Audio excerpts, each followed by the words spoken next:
VGK falls again at home. Its fourth consecutive loss at the Fortress, 7-3 to the Toronto Maple Leafs. Bruce Cassidy in the aftermath said this team was very soft on pucks and made some egregious mistakes, and Toronto capitalized. Our takeaways from Thursday night's loss on this WTF. It really is a WTF edition of Locked On Golden Knights. Your Locked On Golden Knights, your daily podcast on the Vegas Golden Knights, part of the Locked On Podcast Network. Your team every day.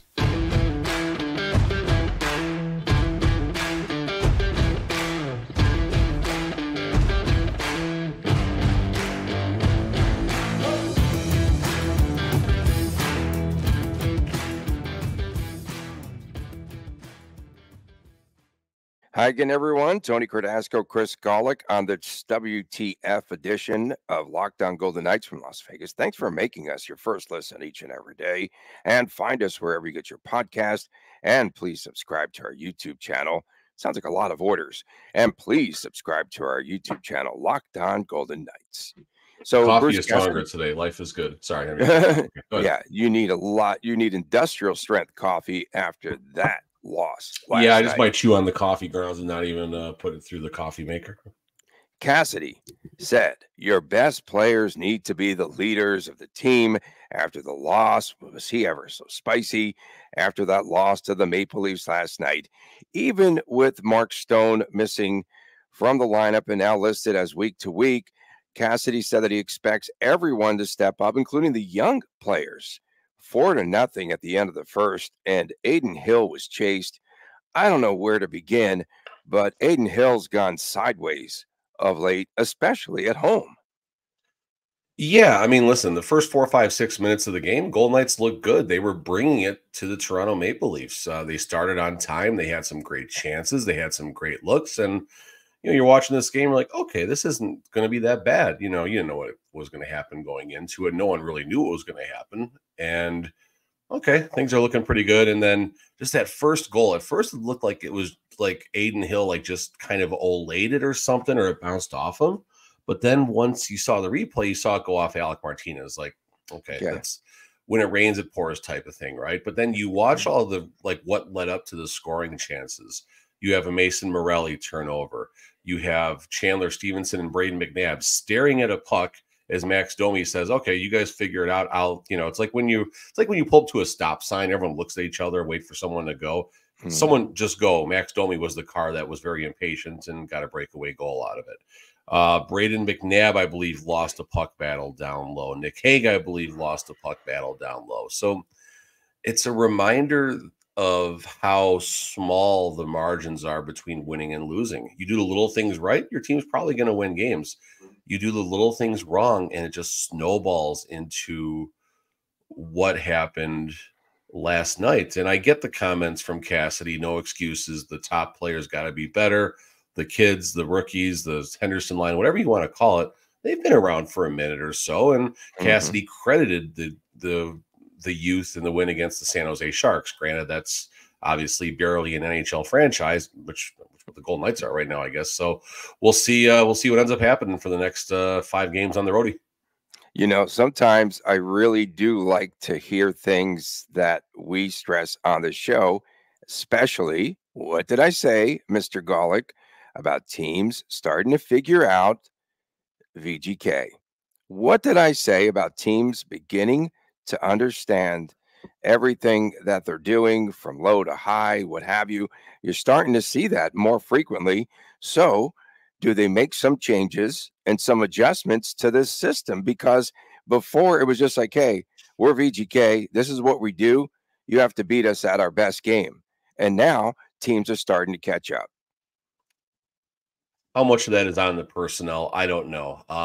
The Golden Knights were in a tailspin before Mark Stone's injury. Let's be clear about this. They had lost 3 in a row, 2.5 of those games with Mark Stone in the lineup. So things certainly were changing before yesterday's blowouts. Golden Knights last season, I think when Mark Stone went down, were on a 2-6 or 2-8 stretch before they were able to find their game. Now Mark Stone is gone. Jack Eichel's been gone for a long time. And you look at this lineup like, wow, this is getting a little rough out there right now. Get some Oof. players who probably would not Was be in. Colasar on the top line last night? Kopitar was on the second, however you want to On the look at it. He second. was on the line with Stevenson, and that's another conversation, I think, for another show. I thought that was possibly a mistake, but I get it. He's got the experience, so Whoa. you're hoping for a spark there. Didn't get it, obviously, and no one had the spark last night, right? I mean, there was some good moments in the game, especially in the start of the third period. Like, okay, wait a minute, there's a little bit of hope right now. There is a little bit of hope right now. Golden Knights get 2 goals in the first 85 seconds or something like that, and the William Karlsson goal, that reminded you who Martin Jones is. That wasn't a great goal by any means. Just he was beat by the top of the slot on a shot he saw all the way in. It was another empty net goal for Karlsson. It was Martin Jones in net. It's basically what it is, and that's the thing. Like the Golden Knights couldn't find a way to get 4 pucks or more behind Martin Jones. They've crushed Martin Jones in so many starts inside this building, and he wasn't good by any means. He wasn't great by any means. He was serviceable. He had a good enough effort to win, but it's not too hard when, your team hooks 7 up on the board either. Okay. We might see the airplane commandeered to South Beach because that's what Bruce needs right now. Cassidy, you asked him, about the goalies, the goaltenders, and about whether or not they need to rethink the rotation. And there was a lot of steam coming out of his ears at this point. And so tell the listeners and viewers what the response was from Bruce Cassidy. So this was basically the 4th part of a 4-part series. It's probably the 4th or 5th time I've asked Cassidy about the goaltenders. Because he did allude to you, like, asking. Oh, yeah, no, he he definitely fired one across the bow, which is fine. I get it. But early in the season, I was able to get out of Cassidy that they go with the rotation that is XYZ days in advance. Mm-hmm. Maybe 3 weeks after that, I asked if the plan had any deviation, and Cassidy said, nope, it's business as usual. We've stuck to the plan. Everything is great. Okay, cool. Good. That's a good updates. I asked him as Adin Hill was returning if they had gone back to, this was maybe 3 weeks ago now. I asked him if they had gone back to what they did early in the season with having the starts mapped out. And Cassidy gave a very thoughtful answer. He talked about how the starts are lined up about a month in advance. The goalies don't know till a few days in advance. And it's a lot of that is obviously on Sean Burke's decision-making, and Cassidy just kind of puts his thumb on it, his stamp on it, so to speak. So my question last night, which I thought was very fair and valid, Logan pitches a shutout against the Sharks. And last night, I'm not going to even grade Logan's effort because it's irrelevant when you come into the game in a spot like that. Adin Hill did not have a good start to that game. So the question was, has Cassidy seen anything over the last 2 weeks that has caused him to possibly rethink the division of starts coming up? I think it's a fair question. I really do. I think it's a fair question based on what we're seeing. And Cassidy kind of fired one. You've asked about this a few times. I'm not going to tell you exactly what we're doing, but I wanted to see if he would what path he was going to take it down. Adin needs to be better. Logan needs to be better. Logan has earned more like stuff like that is what I was hoping to get, and it was pretty quick. Yeah, I don't want to be here. I think we had really good timing on our show about the lack of confidence that we have in the goaltenders. I thought that was good timing because then everything went to pot. Also, should I save it for WTF? But ever since I entered the building there, VGK on that losing streak, Karlsson, Marcia. Was that the first game in a losing streak? Yes. Karlsson, Marcia, this is scored goals for VGK. Martin Jones owned the VGK with 22 saves last night. Go ahead. I'm sorry. No. I'm just going to drill you to just remind everyone that Tony walked in the building and the Golden Knights haven't won a game. Oh, my God. They're going to throw me out now. Oh, guilt by association. Of course. Shea Theodore, good in his return as far as 3 assists in 2 games. Austin Matthews of Toronto, goal number 52 on the redirect. My goodness, is he good? Just a matter of time. Prop, so I needed that one. Carp said, Carp told me you should bet that before the game. So I said, what the hell? I thought he'd score a hat trick last night. There was a letdown last night. It took it took the Maple Leaf. It took Austin Matthews' goal to the 7th goal of the game to finally get on the board. So there's the letdown for the Maple Leafs in that game. I mean, I don't know. If there's a bright spot for me, I want to look at his hit total. I thought Brendan Brisson actually played a more physical game than what I've seen in the past. They credited him with 2 hits, but the hits that I saw, he was able to create separation from the puck with the opposition. I don't recall seeing Brisson having a physical game at all when he first started with the Golden Knights. And that's fine. He's learning how to, play and all that stuff. But I thought at least Brendan Brisson added a little bit of a physical element to his game. So that'll be certainly something to watch, as I would say at least for the next 2 or 3 games, this is the lineup we're going to see out there. This is the lineup, maybe players moved around and stuff like that. But what you see is what you get right now. And Brisson will have another chance, as, will the Henderson line of Morelli and all those Henderson players. We'll leave it at that for now. Ron Bjork, whoever, anyone. Ron Bjork wasn't even called up. They're being careful with Ron Bjork because of how many times he can go up and down with his waivers. Oh, geez. If there's one thing I might want to see right now, and this also coincides with the return of Jack Eichel. If Eichel, for some reason, isn't going to make it back for the road trip, all 5 of these games, and the Golden Knights got a good idea of if he's going to be back or not, I think now's the time to split up the Wah, Barbashev, Marchessault line.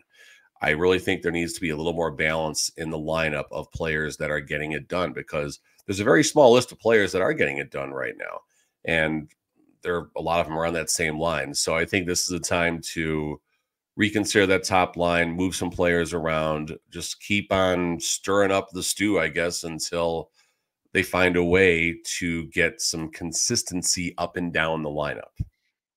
And Brett Howden also is out. He was out last night of the Brett Howden line. He's doing great on the 4th line. Yeah. Coming up next, VGK plays at Ottawa on Saturday. We'll talk more about Mark Stone and the injury, too, as we move along here on this Friday edition of Locked On Golden Knights. If you need to hire, you need Indeed. Indeed is your matching and hiring platform with over 350 million global monthly visitors, according to Indeed data, and a matching engine that helps you find quality candidates and fast. Ditch the busy work. Use Indeed for scheduling, for screening, and for messaging so that you can connect with candidates a lot faster. And Indeed doesn't just help you hire faster. 93% of the employers agree that Indeed delivers the highest quality matches compared to other job sites, according to a recent Indeed survey. Join the more than 3.5 million businesses worldwide that use Indeed to hire great talent fast. And listeners of this very show, Locked On Golden Knights, will get a $75 sponsored job credit to get your jobs more visibility at Indeed.com/lockedon. Just go to Indeed.com/lockedon right now and support our show by saying that you heard about Indeed on this podcast. Indeed.com/lockedon. Terms and conditions apply. Need to hire? You need Indeed. Welcome back on this WTF edition of Locked On Golden Knights. Tony Cardasco, Chris Golick from Las Vegas. Thanks for making us your first listen. Don't forget, tomorrow morning, it's the Chris and Chris show exclusively on our YouTube channel. VGK, under normal circumstances, Chris, should have an easy time at Ottawa on Saturday. The last place team with 51 points. VGK is 4-6 currently against the Atlantic Division, of course, and everything going sideways.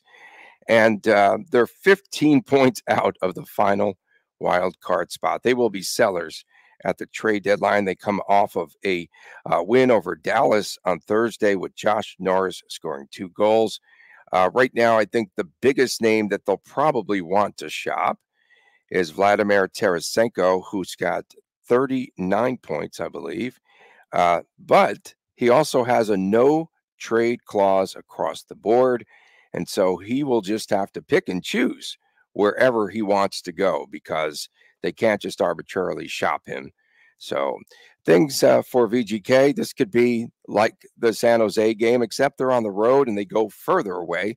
Did VGK leave last night on the red eye, or are they leaving today to fly in the daylight? I know that's something that Cassidy likes to do, is to fly. You'll get a good night's sleep at home, and then we leave in the morning, but that's a long trek to Ottawa. Yeah, let me see. I'm looking. God, I never even got an email last night about Oh, their travel itinerary? Oh, here we go, right here. So I'll tell you right now. The Golden Okay. Knights are traveling today. Today. So they're traveling today. So like they get a good night in Ottawa, I guess. And there you go. So that's definitely no practice, obviously. So we're not even going to see the Golden Knights back in Vegas for about, a week and a half, 2 weeks or something like that, which no better time to get out of Dodge than right now. You mentioned Tarasenko. What gets me about his numbers, just looking really quickly here, Senators as a team, I'm sure their defensive metrics are not very good, but Tarasenko is a plus 15.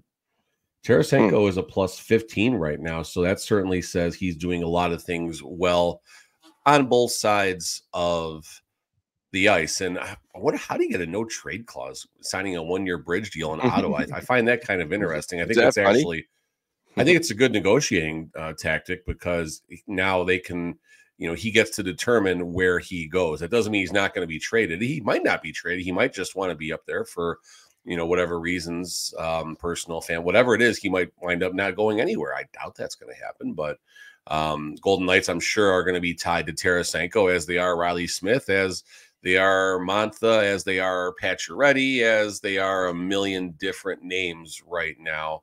And honestly, it's probably going to be an acquisition that's maybe a little unexpected, whether it's, someone like a really big name, or Ivan Barbashev, who excited nobody. Nobody was excited when the Golden Knights acquired Ivan Barbashev. We're like, who's this guy? He got 60 points 1 year. Good for him. And then you dug in a little bit and you watch his first few games and what he did in the playoffs. You're like, oh, okay, this dude's pretty good. So yeah, we'll see exactly what path the Golden Knights go down. If any, Mark Stone could come back in 3 weeks, and that blows the whole plan, I guess, to acquire a new player or a series of new players. But back to Ottawa, they're 6-3 in their last 9 or 10, 6-3-1. So they're playing better hockey. That's what happens when players are, playing. They get out of Ottawa, I guess. Some of those bridge players are looking to, get a little more noticed right now. And this is the right time to do it, I guess. Yeah, and without Mark Stone in the lineup last night, how did VGK adapt? And we haven't really spoken much about Stone, and then that injury report from the good doctor, Sarah Valley, who said it is a ruptured spleen. A lot of explaining to do. It's a ruptured spleen. To do. I mean, I don't know what a spleen even does in my body, but if it ruptures, I guess it's bad, right? It's bad news. What I will say is, I saw on one of the Twitter posts or something like that, X post, whatever we're supposed to call it now, someone mentioned Jason Witten of the Dallas Cowboys went through something similar and missed about 2 weeks.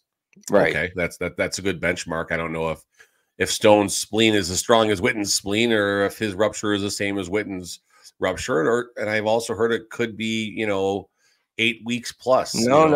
Ending variety.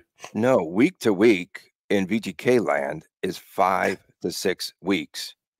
He said 6 weeks has been about the norm. McCrimmon, with his camera turned off, said about 6 weeks. Yeah, right? No, listen, I mean, I listened to the pregame on the way in, and Danny Webster and Ryan Wallace had a good conversation, and he asked Danny what week to week means, and Danny answered the question really well. It could mean from 1 week, it could be 52 weeks if you want to really go that far with it. And it's really tough to diagnose exactly what week to week means. I'm wondering if I hear week to week quote us. I just am curious. Okay, go ahead. When I hear week to week, I think 6 weeks. That's the first number that comes to my mind with the Golden Knights, course, just based on historic injuries. Yeah, based on historical data. Well, 6 weeks, 6 times 7, 42, 27. You do the math right there. That's right to the end of the season.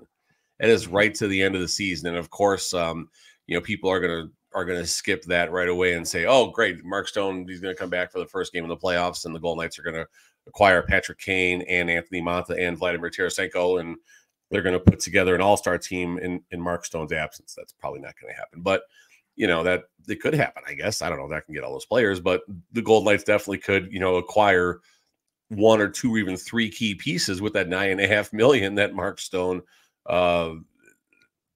the number that doesn't count against the Golden Knights right now. That's what I'm trying to say. Yeah, If he goes down to IR. He's IR right now, let's be clear. Cap circumvention, of course. That's the key, cooking the books. And of course, he said, tear my spleen right now. Yes, tear my spleen so we can circumvent the books. There you go, Tony. Good job.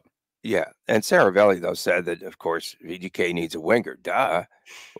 Something we've been talking about for a long time. They've needed a winger with Jack Eichel and Mark Stone in the lineup. Right. Let's be clear. They've needed a winger before that. Exactly. Tim Stützle, 53 points. Claude Giroux, 51. So Brady Tkachuk has 25 goals for Ottawa. And then I don't know who they go with, either Anton Forsberg or Joonas Korpisalo, but a lot of teams. Probably Korpisalo. You know, VGK has had that proverbial target on their back, and Cassidy was alluding to that as well last night. No, that was a really great comment. I'm glad you brought that up.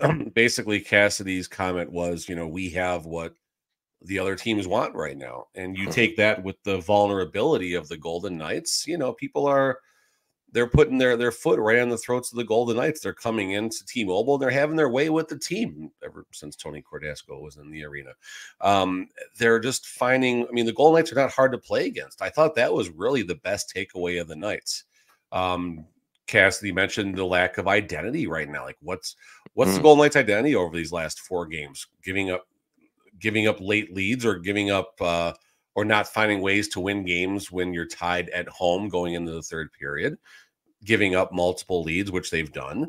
You don't see, I don't want to go the fire and passion route, Chris Kondos, but you definitely wouldn't mind seeing some more rough stuff out there. Some more moments where, you know, just start a ruckus, get your line into it, get the players going, and, you know, a little older school. I don't want to say old school hockey. I don't sound like an old fogey or anything like that, but right. Know, a little more of an old school. I didn't say anything, Tony.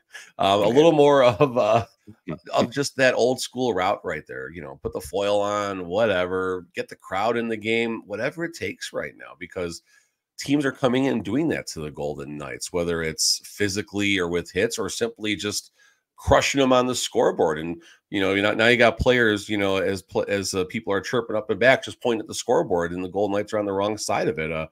Ryan Reeves was having some fun last night.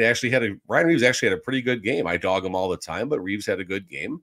Him and Marchessault were chirping for a while. Him and Nick Hague were chirping for a while. And it's funny because, you know, all those guys are probably out to dinner or something the night before, and they're all chirping at the game. So I thought that was great. Coming up next, it is that time of the week. It is WTF, What the Friday, and some good chirps on our timeline. We'll get into all those when we return right here on Locked On Golden Knights. Ibotta is a free app that gives you the most cash back every time you shop on hundreds of items, from groceries to beauty supplies to even toys. So you can make sure that you are beating inflation no matter what you are purchasing. The average Ibotta user earns $256 per year, and that could cover the cost of an entire shopping trip. Other apps give you points that don't really amount to much. With Ibotta, you just add your offers in the app, upload your receipt, and you get real cash back that you can cash out to your bank account, to your PayPal, or to even gift cards. Join over 50 million users and use this app, and you can earn cash back every time that you shop in over 2,700 brands and retailers, including Lowe's and Macy's and Sephora, Best Buy, and much, much more. Right now, Ibotta is offering our listeners $5 for just trying Ibotta by using the code LOCKEDONNHL when you register. Just go to the App Store or Google Play, and you can download the free Ibotta app to start earning cash right away, and use the promo code LOCKEDONNHL. That's IBOTTA in the Google Play or App Store, and use the promo code LOCKEDONNHL. Welcome back on this WTF edition of Locked On Golden Knights. We appreciate you doing so. Trust us, it is awesome that you always tune into the show first, and you pick out a lot of little comments that we say, even in segment 3. But segment 3 on Fridays is segment 1, anywhere else on the planet. I don't have very many other than There's a lot of passengers today on flight 071 to Ottawa. And then also this ticket system last night. 071. This ticketing system last night, all those fans left outside of T-Mobile. I was at the Dollar Loan Center with the Vegas Thrill, who lost. Man, really tough, close games. Did they get in on time at the Dollar Loan Center at least? We had to. We went on time, but again, people were just trickling in. Were they having trouble last night? Were they having trouble last night there too, is what I'm asking. Yeah, absolutely. People had trouble across the board. So unfortunate. And I saw some photos of all those fans standing outside T-Mobile. There were thousands more there. So that was really interesting. So WTF to that ticketing system. WTF, Stephen Williams, our power play is a freaking shambles. It has to be one of the worst in the NHL, along with our 6-on-5. WTF. WTF from Hubert Jakar at JIKOER3G. WTF. Forget the injuries. The team is weak mentally. VGK implodes every time that they concede a goal right after a moment where they failed to score. WTF. Yeah, Mr. Golick, we have tons of them today. Yeah, Golden Knights, as far as I haven't looked at this in a while. 1, 2, 3, 4, 5, 6, 7, 8, 9, 10. Golden Knights are about 18 overall as far as the power play goals. The power play goes. As far as other playoff teams around or below them, Seattle is just above. And then you got teams, you got Nashville, St. Louis, Winnipeg, who's doing decent. But all the teams below that are not. I mean, Philadelphia's power play is horrendous, but they're still doing decent. So, you look at what's around you, and I think that's the concern with the power play. Just to back up, I guess, the ticketing comment. So I just feel terrible. First of all, you got the season ticket holders, right? Who, they come at a certain time, they get in, they know how to navigate that area, and they find a way to get in before nighttime and the puck drop, and everything is fine. And then you have maybe your road fans, and the credit to the Maple Leafs traveled really well, very loud last night. I love that environment. So Maple Leaf fans, I thought were awesome last night. I hope they all enjoyed their time in Vegas. And then you have what really gets me is listen, this is expensive to go to Golden Knight games. It'll cost you $300 or $400 as a family of 4 if you want to enjoy the night right now, which is too much money, but that's the reality. So imagine a family who, this is their one Golden Knight game a year. It's their first one ever. It's, just whatever the situation is. We want to make sure we're there for warmups. We want to watch nighttime. We want to see that cool intro that we've seen so often on TV. And, we finally got the money saved up. We're going to go do it. This is our night. They get to T-Mobile about, 6:15, which is plenty of time to at least make it in for the pregame show. In a normal circumstance, you'll be in for warmups and you can find a spot in the glass and have some fun. No, you're stuck outside. And I think a lot of people were lucky if they were in front of T-Mobile by about 6 or 6:15 to make it in for the puck drop. And there were many who probably got there at 6:15 who did not get there for the puck drop. So I know TV dictates all this. Me and Carp are talking about this. The money that comes in from TV versus the gate is unmeasurable. But why couldn't they delay the game like 7 or 8 minutes? Why couldn't they delay the start to 7 or 8 minutes last night? I don't understand. I mean, it reminds me of the movie Mystery Alaska, right? It's really cold. If you guys saw that movie, it's really cold, and they tell little Richard to extend the national anthem as much as he can, sing really slow to cool off your New York Rangers, Tony. Your New York Rangers were the team in that, and to make them really cold and stuff. I really thought, maybe Carnell Johnson and Lene Meyer could have gave an assist. So here, my WTF is to Carnell Johnson and Lene Meyer for not slowing down the national anthem to help out their fellow fans. There you go. There's a WTF. Took a while, but we got there. How did all those Toronto Maple Leaf fans find their way in there early? It's kind of interesting. A different ticketing system, I'm sure. So here, hold on. I'll say one thing really fast. We've heard Bill Foley make comments that they find ways to keep everyone separated and not have pockets of road fans together. Not last night. They were, especially behind the goal in the lower bowl. Oh, that they were together, okay. And there was a lot of blue. And again, credit to the Leafs. They traveled well, and hope they enjoyed their time. Okay, here's a WTF for you, though. With those people standing outside, they're not just standing outside for the sake of it, just the heck of it, right? Whatever. let them all in. Why would they be standing in line unless they had tickets, for crying out loud? Just let them in the door. Go find your seats, figure it out. WTF, VGK and their missed opportunities to get wins and points this season, from the 2-0 game against Arizona at home, Winter Classic, into the more recent games against the Wild and Preds, especially with Vancouver, LA, and Edmonton hitting snags in their schedule. WTF, that is from at DeanJ_13, at VGK_Mucky. WTF first period and WTF injuries. Here's a good one for you. This is from our good friend out there at Larry_DeStreet. WTF. Boulder City Bruce is a boot. He spelled it a boot. Boulder City Bruce is a boot to blow his lid.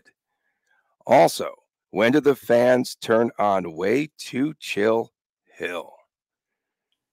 They were quick to turn on Thompson. Adin Hill's been struggling, and you're not getting nearly the same anger and nonsense that the fan. And I'm not saying I want the fans to turn on Adin Hill. I'm definitely not saying that. The team needs as much support as they can get. But yeah, I'm with you on that. Just a quick commentary. The Vancouver Canucks 4-game losing streak. 4-game losing streak. Golden Knights have 2 games in hand. Vancouver Canucks +10 overall in standings points. So if the Golden Knights just would have had 4 of a possible 8 points in their last 4 home games, they should be expected to get 6 in their last 4 home games. But let's just give them 4 points in those games. The Golden Knights would only be down 6 points to the Canucks with 2 games in hand and 3 games head-to-head coming against them.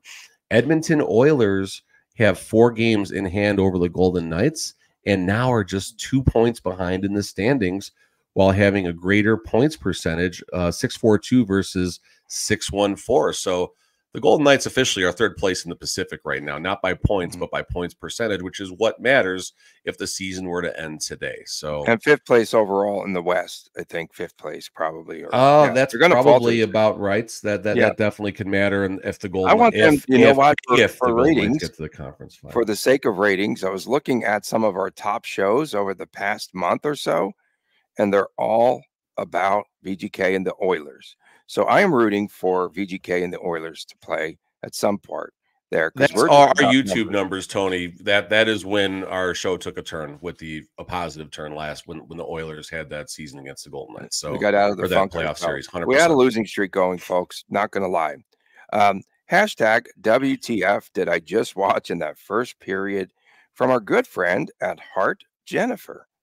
Everyone commenting on his team now. At Chuck Dickerson 12, this is the shortest game ever. WTF. Well, it was the shortest game ever because fans got in the 3rd period. That's when they were able to get into T-Mobile Arena. You ever wonder if maybe it's a sign when you go and do something, like there's signs trying to tell you maybe you shouldn't be doing what you're doing?